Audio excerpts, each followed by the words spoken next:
So hello, what's up guys? Welcome again sa aking YouTube channel. Welcome to Raketerong Pobre. So update tayo dito kay Panstep. So alam naman natin lahat guys na napakahirap isipin ngayon na si Panstep is may pinagdadaanan regarding dito sa withdrawal nila.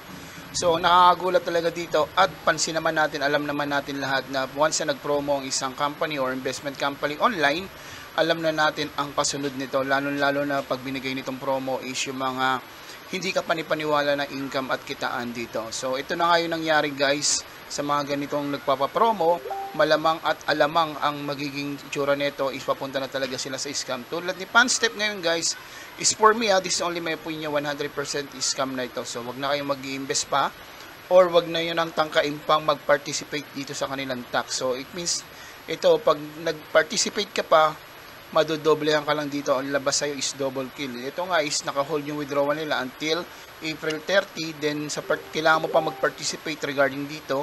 So pag nag-participate ka dito, kung familiar ka kay kay SES, so ganito rin yung mangyayari guys. Uunti-untiin ka nito, kunyari madidelay ganyang strategy. Kung ako sa inyo, tanggapin na lang natin katotohanan na investing online in sa high risk program na kung saan talaga pwede kang kumita, pwede kang manalo at higit sa lahat ay pwede kang ma-scam. So be aware lang tayo, always Jor. Kaya ang sabi ko nga is do your own research and invest what can you afford to lose. So I hope guys, wag na kayo mag-invest dito para hindi kayo masayangan ng pera at wag na kayo mag-participate sa kanilang tax registration para hindi kayo ma-double kill. So ayun guys, thank you again for watching Raketerong Pobre. Kung nagustuhan nyo ang ating update ngayon kay Panstep at bago ka pa lang sa aking YouTube channel is paklik naman ako ng subscribe button and also paklik na rin ako ng ring notification bell para updated ka sa mga bago kong video pinapalabas and also hit the like, share, and comment. Again guys, thank you again for watching Raketerong Pobre. I am sign off now. Thank you.